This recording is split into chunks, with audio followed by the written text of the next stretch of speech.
Hi, I'm Becca, your crazy crippled cannabis cop chick, and I'm here today, partnered up with Cannabis Caucus, to talk to you about cannabis, the good and the bad, and how it affects us in America.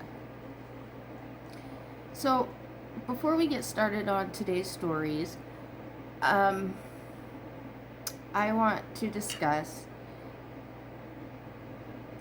a little tidbit of my own little story, I guess.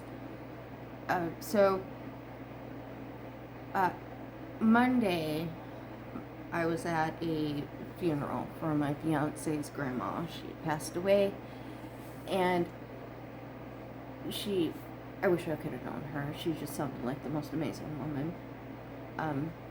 She was a teacher, a fifth grade teacher, and then a college teacher teaching teachers how to teach. Yeah. So, my mother-in-law, let's just put it that way, my mother-in-law asked her if she had any regrets in life. And Grandma said no. She didn't have any regrets because she did what she loved and she loved what she did. And it got me to thinking about my one regret, which was never going to the performing arts school in Chicago. I was accepted and I didn't go. And I regretted it. So, here I am on YouTube's. Maybe this will happen. Maybe it'll help. Maybe it'll happen. I don't know. But at least I'll give it a try. You know? Anyway, so that just helped me feel a little bit more confident about doing these videos. So thank you, Grandma. Even in death, you're still inspiring people. So with that being said, today's topic is about how unjust our justice system is when it comes to cannabis. And I'm going to give you four stories. Oh my gosh, 4 stories. Learn how to count back. On 4 different people who are spending the rest of their lives in prison for possession of cannabis. Life sentences for possession. Now, the messed up part about it is there's a massive difference between the cases. Like, there's 2 cases, and then there's 2 other cases. 2 of them are black, 2 of them are white. And if these 4 cases do not show you how unjust and how unbalanced our judicial system is,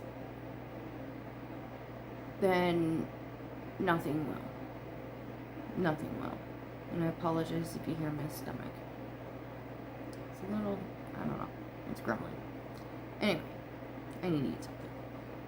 It can wait. Anyway, as of a report I read from the Daily Beast, as of right now, there are approximately 75 people in prison today serving life sentences for possession of cannabis. And that's a low ballpark number. I read another article that said 65. I read another article that said 60. So we'll go with 70, okay? We'll average it and say 70. 70 people in, and I know there's way more than that, so don't come at me.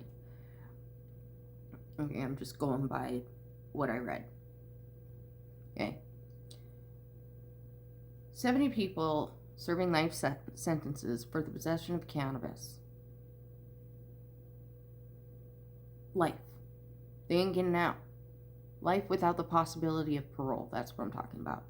Life without the possibility of parole.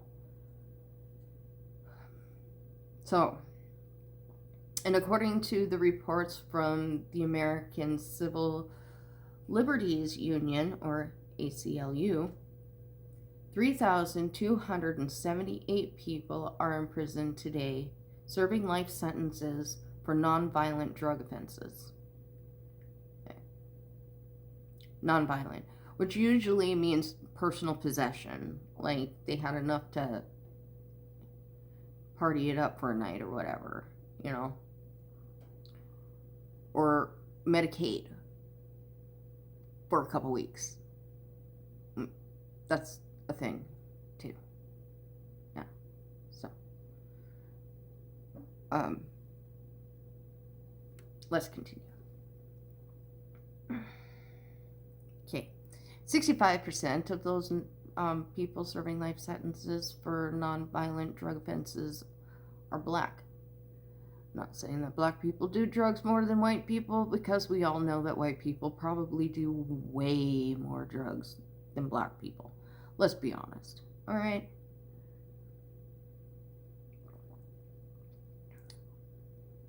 Now, my first story is a really heartbreaking one. It's about a man named Fate Vincent Winslow. I'm sorry, but I can't help it. Every time I hear that name, I just want to say, did I do that? I'm sorry. I just... No disrespect, Mr. Winslow. Anyway, Pete Vincent Winslow was a homeless man who sold $20 worth of cannabis to a white guy and ended up getting arrested and serving the rest of his life in prison for selling $20 worth of cannabis. Okay, now to put that into perspective, here in North Dakota for us medical patients, $20 worth of weed is a gram. $20 of cannabis in North Dakota for the medical people is a gram. When you grind that up, that's about 2 tablespoons. Just to let you know, ADHD. Okay, moving on. Okay. So, and nothing happened to the white guy he sold it to. He just, he got let off. But poor Mr. Winslow's in prison for the rest of his life for getting $20 for a burger. Selling a bud to a person so he can get $20 so he can go feed himself. That's a thing that happened. For reals, you can look it up.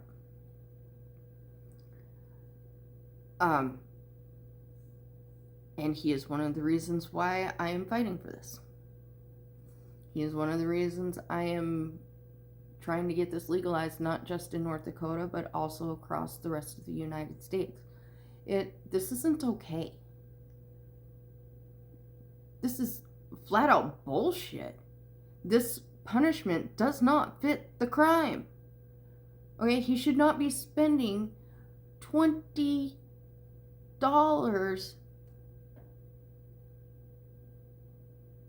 He sold $20. He got $20 for a bud, and he's spending the rest of his life in prison?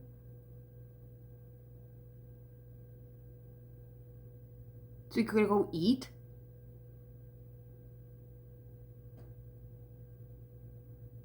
That's not okay.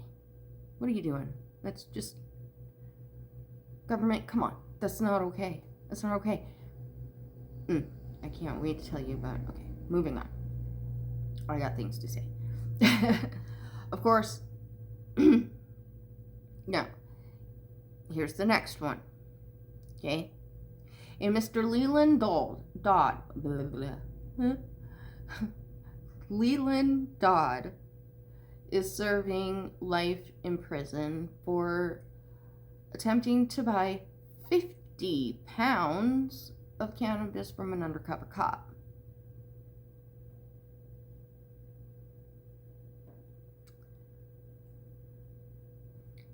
50 pounds for a life sentence for trying to buy 50 pounds from an undercover cop, and he got the same sentence as a person who sold a gram for $20.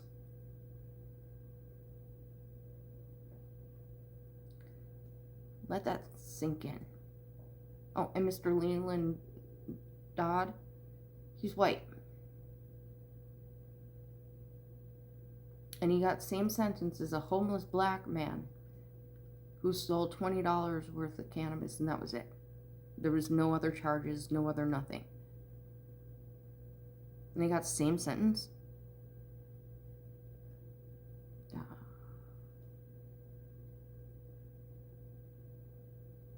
White privilege isn't a thing.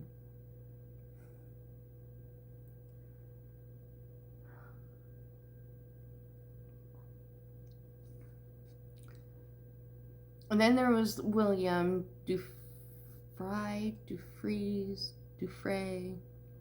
Duffrey. I'm not exactly sure how you pronounce your name. I apologize. ADHD. I suck at pronouncing things. Okay? I have ADHD and reading comprehension problems. It takes me a while. Anyway, he is serving a life sentence in Oklahoma for being caught with 67 pounds of cannabis in his RV. So, trafficking through Oklahoma and life sentence for 65 pounds.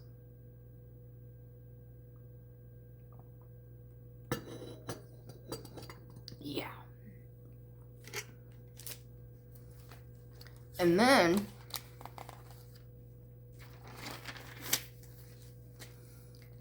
there's this story. The story of Alan Russell. Alan Russell's from Mississippi.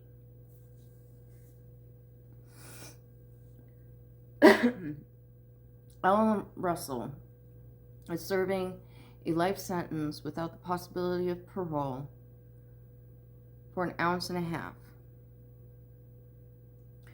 In Mississippi, they have the 3 strikes law. It's a bullshit law, but they have it. And it's when you get 3 felonies, you just serve, your 3rd one is a life sentence.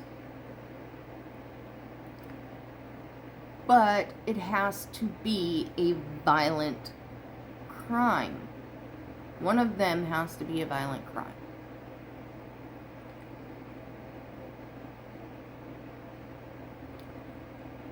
When he got arrested for the cannabis, this was his 3rd arrest. I'm not even sure if an ounce, well, yeah, probably was a felony. It's Mississippi. Okay, I guess I forgot to look that part up, but how much is a felony in Mississippi? This is Mississippi. Anyway, his first arrest was theft, burglary, and breaking and entering, and theft. Not very good, Russell, Mr. Russell. Should not be stealing things from people. Okay, but he learned his lesson.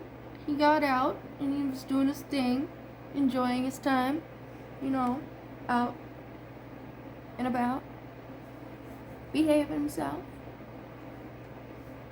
Then he gets arrested again for possession of a firearm.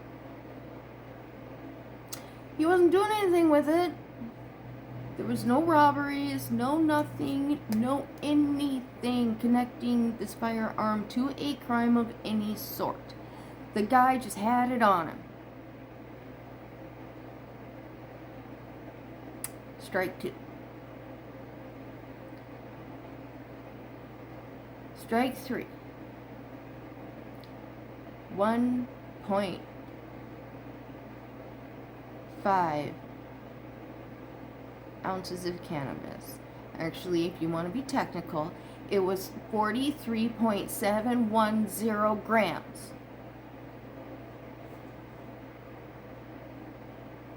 It's 1.5 ounces. For you who don't know cannabis man. Eats his meth sample. Anyway.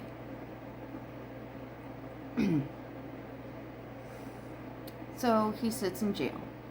A life sentence. But here's the really... Okay. But it doesn't end there. Okay, so he goes on appeal. Right?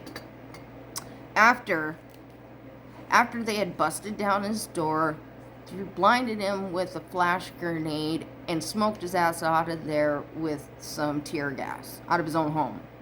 Busted through his window. That's how they arrested him. Getting him out of his home in his tighty whities and his or boxers or whatever. He was in bed. Got woke up by a flash grenade and a fucking smoke bomb being put in his house. Being thrown in his house through his fucking window. That's disgusting. What is wrong with you? Law enforcement people. That's not okay. Stop doing that. Just because you have a badge doesn't mean you get to be a bully.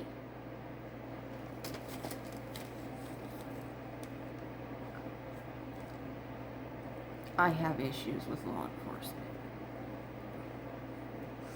Anyway, the Hattiesburg, or Hattiesburg, whatever, it was up in Mississippi. Sorry, I apologize to citizens of Hattiesburg or Hattiesburg for mispronouncing your name of your town. But your police department can go fuck themselves for what they did to this man. Alright? That's destruction of property. And why is it okay for you to destruct property of non-violent people? But, you know, anybody else does it.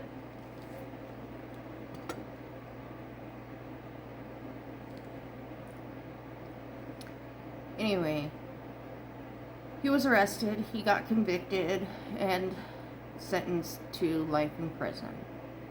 On appeal, they were talking about how none of his crimes were considered violent in the state of Mississippi. And that his punishment was violating our 8th Amendment right. Which, if you don't know what our 8th Amendment right is, the 8th Amendment prohibits the federal government from imposing excessive bail, fines, or cruel and unusual punishment for any crime. Okay. But we're dealing with the state, not the federal government, so,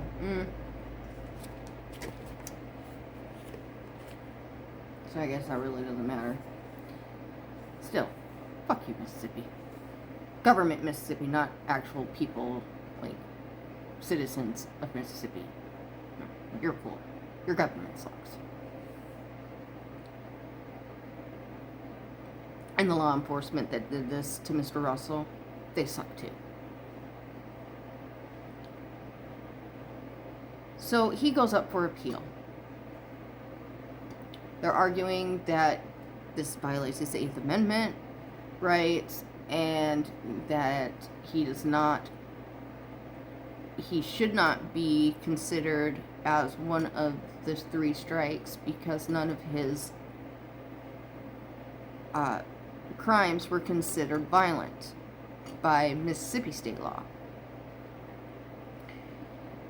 So not only did they deny his appeal, but then they went and changed the law to make burglary a violent crime per se. Now I kind of know what that means, but I'm not exactly sure how to explain what that means. So go ask Emily D. Baker on her show, Coffee and Curse Words. Fucking awesome lawyer. YouTube channel. Love her. She'll let you know how how that works. It's pretty much saying there's a potential for violence. Somewhere around along those lines. But like I said, I'm not a lawyer. I've never gone to law school. I'm learning.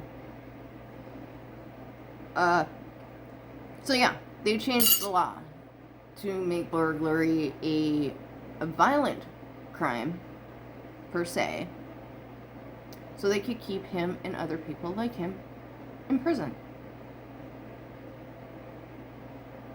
They literally changed the laws to keep him in prison. A non-violent man who had possession of 1.5 ounces of cannabis, which, by the way, that's half of what I get per month from what I'm allotted per month. I'm allotted 3 ounces a month. So that'd be like 2 weeks worth of cannabis for me. Actually, I don't even smoke that much. I never really ran out. Anyway. What Mr. Russell should have gotten for that 1.5 ounces is no more than a 3-year jail time and $3,000 fine. 3 years in jail and $3,000 fine. That is the maximum of which he should have served. What his punishment should have been. But no, he's spending the rest of his life in prison for 1.5 ounces.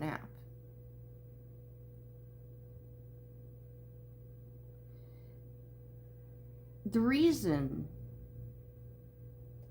this irritates me so bad that these people are serving life sentences in prison is because rapists and murderers and child predators are getting less than a year. These people who hurt others physically, emotionally, mentally, spiritually, in every which way, in every which form. It is a life struggle to have to get through and past that.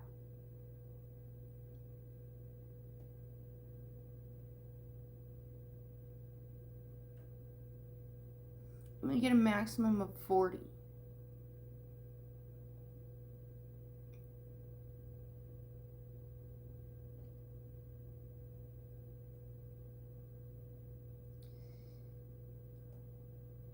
You know, if they had tougher sentences on rapists and child molesters and predators,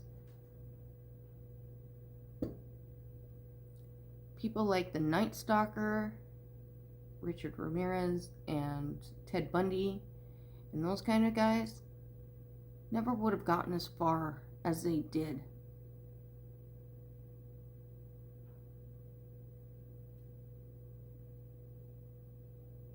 They spent months in jail for a rape. Got let out just to do it again. Got let out just to do it again.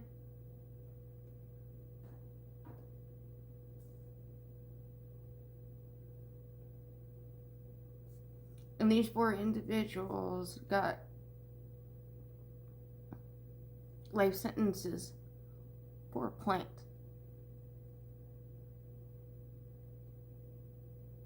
And you think that's justice?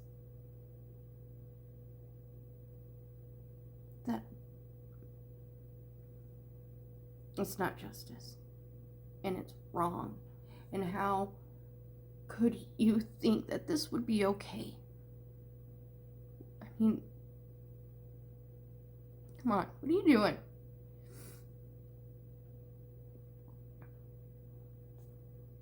It's not okay. It's not okay for people like Josh Duggar, who's probably going to get 10 years,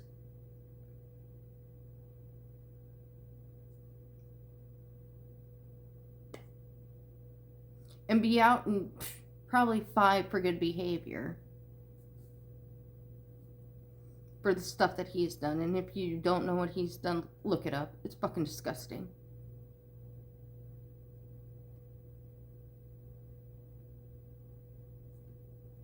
The guy that did this, when I filed the report, the cop looked at me and said, wow, people do stupid stuff when they're drunk.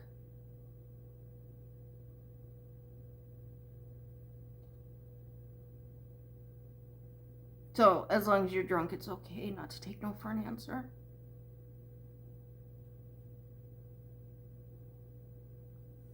But I got arrested.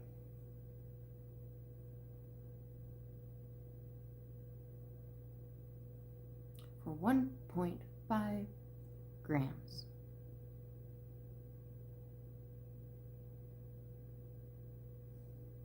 Same amount that Mr. Winslow got caught with or sold to the other guy for $20.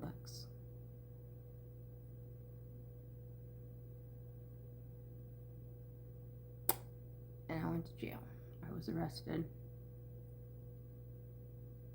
Had a panic attack. Nerves all messed up.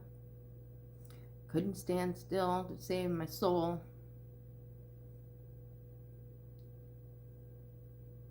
It was before I found out my neck, about how bad my neck was messed up, and before my surgeries, and so it was really just starting to cause issues, and yeah, it was just a mess.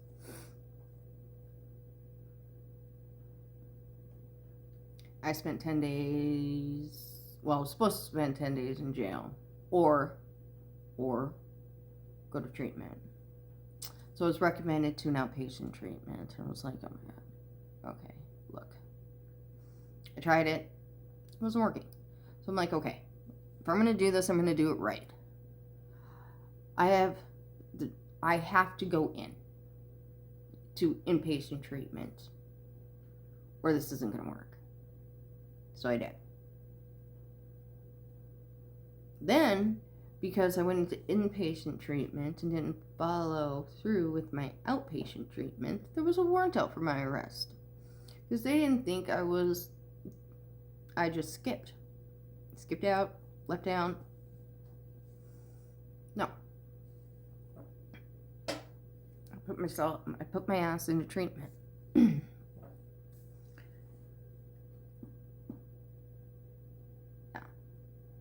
So then I get out, and I turn myself in because I find out I have a warrant out for my arrest. And I spent 4 days in jail just to find out that, hey, guess what?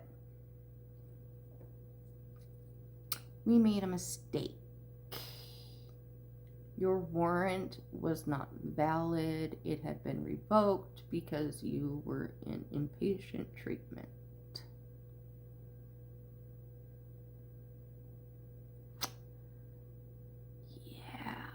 I spent 4 days in jail, and I didn't have to. So I can't even conceive of spending a lifetime in jail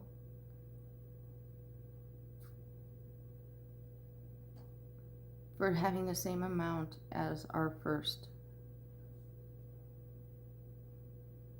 story, Mr. Winslow.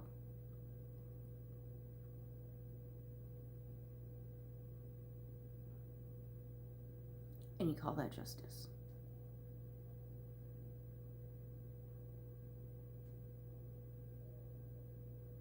Nah.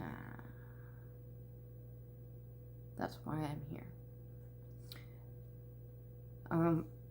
That's why I'm here. That's why I'm here. I'm here to talk to you about freeing these people. That is my goal. That is our goal. To free the plant and free the people. And these are the people we're talking about. Let me say their names again. Mr. Alan Russells, Mr. Fate Vincent Winslow, Mr. Leland Dodd, and Mr. William Dufry, or Duffrey, or, sorry, sir. Yeah, you. Life in prison in Oklahoma.